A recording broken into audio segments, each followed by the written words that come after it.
Welcome to Live, Laugh, Talk. I'm your host, James Graham, and it's just a joy and a privilege to be with you today. In this episode, we will begin with the topic entitled Managing a Career Change. Then we will transition to our segment, How Did We Get Here? Followed by our hobbies and special interest section, and then conclude with our sunflower message.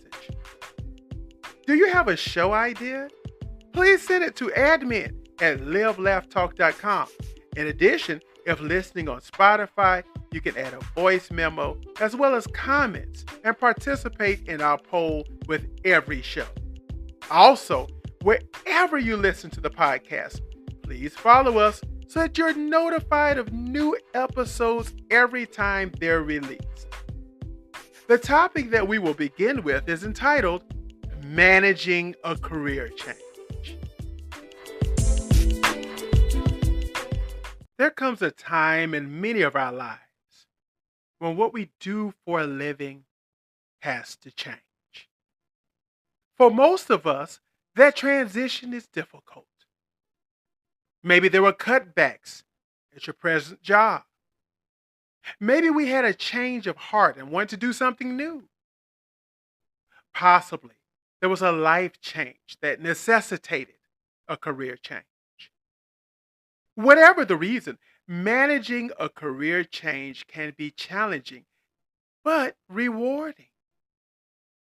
Let's speak of some ideas that can help us navigate this transition. First of all, we want to do a self-assessment. We want to reflect on our skills, interests, values, and strengths. Identify also what we want in our new career. Then we want to do our research, explore potential careers, industries, and job markets. Consider factors like job growth, salary, and job satisfaction. We want to acquire any necessary skills or certifications for our desired field through courses, workshops, or self-study. Then build a professional network in your new field. That may be done by attending industry events, seeking mentorship like we had on our show prior. Connect with professionals on LinkedIn. Then we got to look at our resume and our cover letter. We got to make sure that our resume is up to date with proper information. And also that it's outlined in a way that goes with today's standard in the market. We want to tailor that application's materials to showcase our relevant skills and experiences for our new career. Then the job search begins.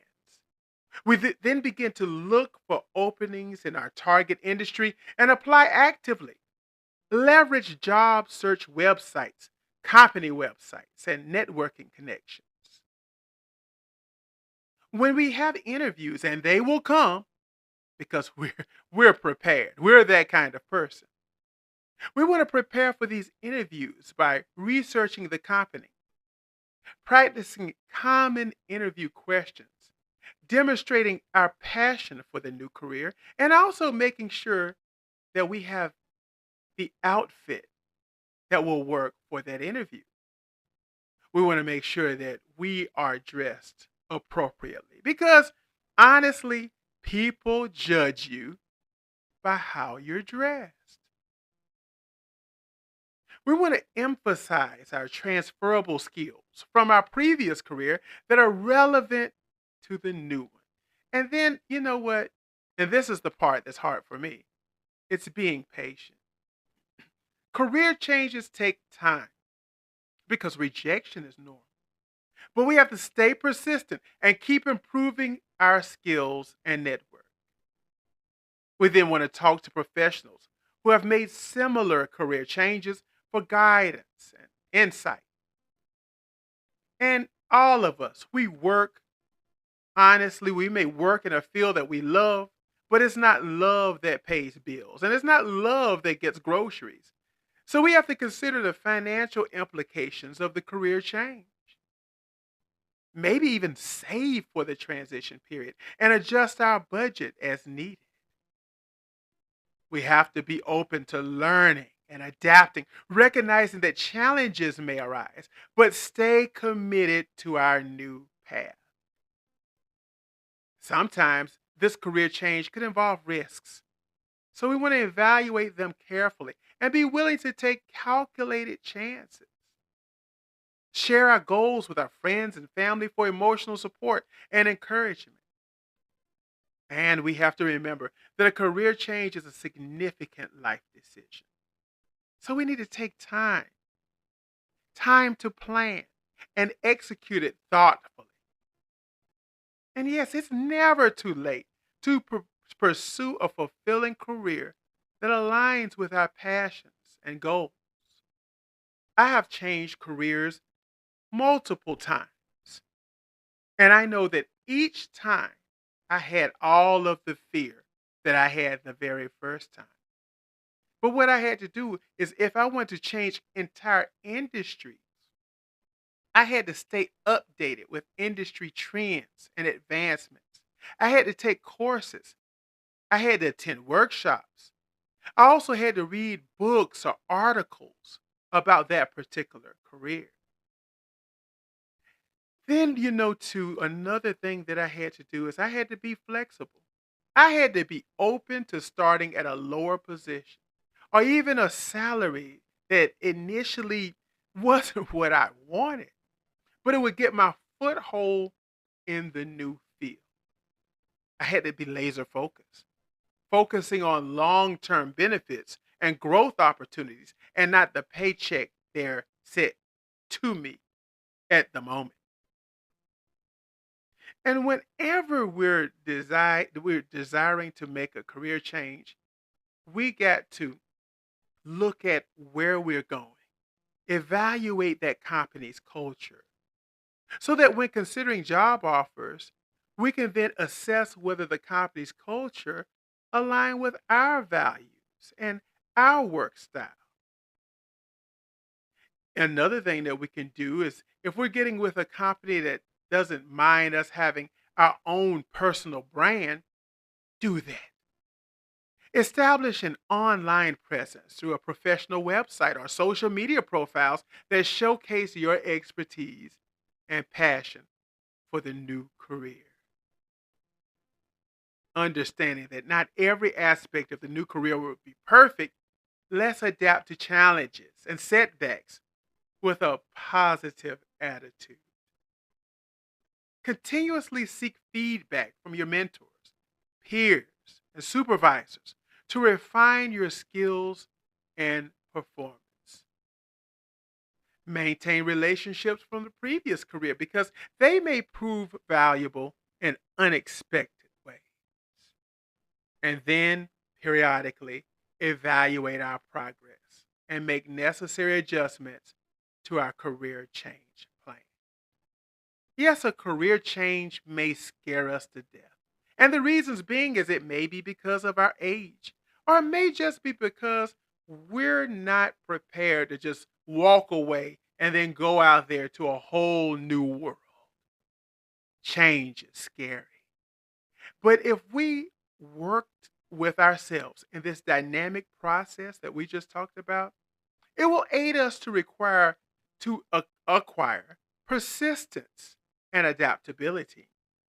Then we can trust in our abilities and stay committed to our goal of finding something in our lives that could be more fulfilling than anything we've ever done. So, why not take fear out of it? Take on a positive attitude, take on the mindset that we're going to be adaptable, that we're going to learn, and we're going to be persistent, and then find ourselves finally in a position that fulfills us.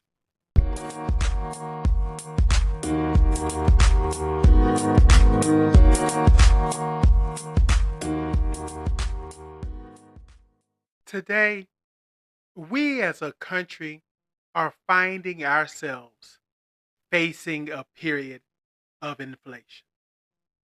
What is inflation? Well, inflation is the overall rise in the prices of goods and services over time. The annual inflation rate in the United States averaged 3.27% between 1914 and 2022. As such, moderate inflation has been a fact of life and the natural economic state for more than a century.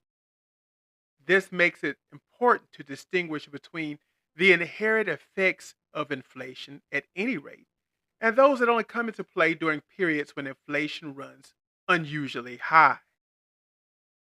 What is inflation's effects on consumers, investors, and the economy? Well, when prices rise, consumers lose purchasing power, which means the power of a single unit of currency doesn't go as far as it did before. A little inflation isn't much cause for concern, but it can be when prices rise too quickly. As an example, you may know this through life's experiences. Let's say you'd go to the market with $2.50 to buy eggs. With inflation, you might show up at that same market with the same $2.50, but when you get there, the eggs are now $3.75. But what causes this increase? This is inflation's primary and most pervasive effect. An overall rise in prices over time actually reduces the purchasing power of consumers since a fixed amount of money will afford progressively less consumption. In other words, consumers lose purchasing power regardless of what the inflation rate is, whether it's 2% or 4%. This just means they lose it twice as fast if it's the higher rate of, like, let's just say 4%. Compounding ensures that the overall price level increases more than twice as much over the long run if long run inflation were to double. An imbalance in supply and demand can also happen. And inflation tends to increase when customer demand for goods and services increases, when supplies are limited at a desirable price level. What happens in all of this is inflation disproportionately impacts lower income consumers. Lower income people tend to spend a higher proportion of their income on necessities than those with higher incomes. This means they have less of a cushion against the loss of purchasing power inherent in inflation. Policymakers and financial market participants often focus on core inflation. This means that they will exclude the prices of food and energy because they tend to be more volatile and less reflective of the longer term inflation trends. But earners with lower income spend a relatively large proportion of their weekly or monthly household budgets on food and energy, commodities that are hard to substitute or go without when prices spike. In addition, the poor are less likely to own assets like real estate, which has traditionally served as an inflation hedge. And since inflation reduces purchasing power, consumers represent the primary group who stand to lose when prices rise. That's because their money, frankly, doesn't go nearly as far and allows them a limited number of goods and services that they can purchase, which leads to consumers tending to think twice about a big ticket item, such as a new appliance or a new car, when inflation is high. Even home buyers may feel the pinch during these times. That's because higher prices mean higher interest rates, which we see going on today, which makes borrowing more expensive. People who are on fixed income are also negatively affected by inflation. Consider retirees who receive Social Security. Although they may receive increases in their benefits, which are cost of living increases, it may not be enough to sustain the same standard of living that they're used to when prices increase to certain levels. So, to summarize, The impact that inflation has on individuals and their financial well being is a reduced purchasing power. Yes, prices for goods and services rise due to inflation, and then the purchasing power of money decreases. This means that the same amount of money can buy fewer goods and services over time, like from the example we used of in a grocery store buying eggs. So that leads to a reduced standard of living for people on fixed incomes or with limited wage growth. Eroded savings too, because inflation can erode the real value of savings and investments. If the return on savings or investments is lower than the inflation rate, the purchasing power of those savings decreases. And this can just make it harder for individuals to achieve their long term financial goals, such as retirement. Also, inflation leads to higher costs for everyday expenses like housing, food, healthcare, transportation. This can strain household budgets and force people to allocate more of their income to cover basic needs. And then comes in and creeps in uncertainty. Yes, inflation can create economic uncertainty, making it difficult for individuals to plan for the future. People may be unsure about the cost of education, retirement, or major purchases, making financial planning more challenging. In addition, retirees living on fixed pensions and fixed income investments may find it particularly challenging to keep up with rising prices. Their purchasing power can decline significantly if their income does not increase much to match the inflation. And in response to rising prices, workers may demand higher wages. And this can lead to wage price spirals where employers raise prices to cover increased labor costs, further fueling inflation. And in addition, we talked about the interest rates. Central banks may raise interest rates to combat high inflation. While this can help control inflation, it can also increase borrowing costs for individuals with variable rate loans, such as mortgages and credit cards. Yes, also asset prices. Inflation can impact asset prices, such as real estate and stocks. While some assets may appreciate in value as a hedge against inflation, others may not keep up with the pace of the rising prices. And when we live in a world of economic uncertainty that inflation can provide, it can bring about a discouraging investment market. It can be a downfall in economic growth, and the economy as a whole can seem to fall. It's important to note that the impact on inflation can be based on an individual's financial situation, their choices, also their overall economic conditions. But what's most important is that the only way to mitigate the effects of inflation is when we have investment strategies, diversified portfolios, and periodic adjustments to financial plans. But name me someone, if you're middle class or below, that has that. Tell me about somebody, your close friend, that has a diversified portfolio, that has periodic adjustments to their financial plans. Most people are working a 9 to 5. Most people are one paycheck away from being homeless.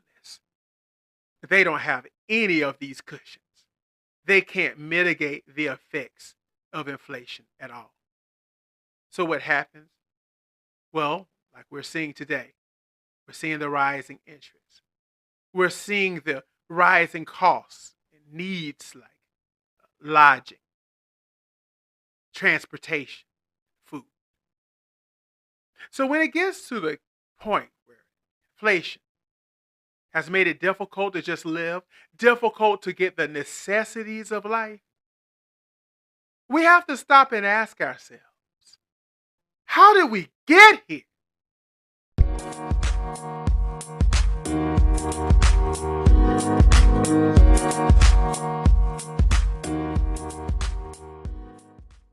Our hobby or special interest is collecting sports memorabilia. Yes, this can be a fascinating and rewarding hobby for sports enthusiasts. Many of the reasons why is that when people get into this particular hobby, they have a passion for it. There's a passion for sports. And many collectors have a deep passion that goes so far that allows them to connect with their favorite teams, players, and moments, which makes them some of the best out there. In addition, memorabilia often carries historical significance, preserving moments and milestones in sports history. Some collectors view this as an investment, hoping that the value of their items will appreciate over time. Collecting items also related to favorite teams or players can create a personal connection and nostalgia, reminding these collectors of memorable moments in their lives. I remember reading of a gentleman who had his favorite memory was going to a ball game with his father. And so they collected memorabilia that day. And that ball that he had that was signed by a player became his most precious possession once his father passed away. That is his prized possession. Not because it was some raggedy ball with writing all over, but the fact that he and his father had this opportunity to share this day together. And it means so much to him. So when we're collecting our sports memorabilia, those things are what we want to keep in mind, as well as interests. What interests us the most? It could be items related to a specific sport, team, maybe an era, or a particular athlete. We want to learn about the items that we want to collect and understand their history, the rarity, and value. Books, website, and collector forums can be excellent resources. But you know what? This is an expensive hobby. If we're not like our friend that just took a ball, had it signed, and kept it, we're out here buying the memorabilia, we could blow a budget quickly. So we want to determine how much we're willing to invest in our new hobby because collecting can be as budget friendly or as expensive as you choose. And today, we have so many reputable sources that we can get certificates of authenticity. So that when we're buying these things, we can ensure that it comes with the proper authentication. Sorry. So that when we buy these high value items, we're not getting the shaft. They have the proper authenticity and everything about it is real. And let's just start small. See, before you begin your collection, get things that are small, affordable items, and then gradually work our way up to the more valuable pieces.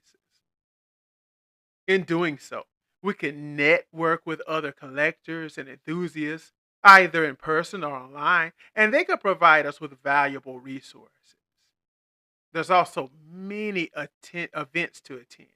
There's so many shows, conventions, and auctions that we can meet a wide variety of sellers, collectors, and experts and get items from all over the world. But when we do this, we want to make sure that our memorabilia is stored in a safe and climate controlled environment to protect it from damage. In addition, let's keep our records of our collection, including photographs and descriptions, so that this could be helpful for insurance purposes and tracking if the item's value goes up over time. But most importantly, as with all of our special interests and our hobbies, we want to make sure that we have fun. We want to enjoy the process because anything that we do, including collecting sports memorabilia, should be enjoyable and fulfilling. It's about celebrating your love for sports and the history associated with it. whether it's personal history or the fact that it's an older card, ball, and it brings its own history with it. As a personal hobby, valuable items can be rare and in demand. So we want to collect what we love and enjoy and take this journey to build a collection that's worthy of being proud of. So whether you're a casual collector or a dedicated enthusiast, it can be a fulfilling pursuit that combines your love for sports and the thrill of discovery and preservation.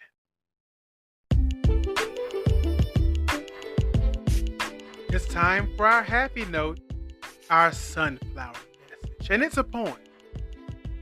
In the mirror's gaze, I see my worth, a treasure trove from my day of birth. With every step I grow and learn, in every challenge I'll discern. I am strong with courage in my heart, ready to face each new start. I embrace my flaws, for they define the uniqueness that is truly mine. In times of doubt, I still believe. In myself, I'll always achieve.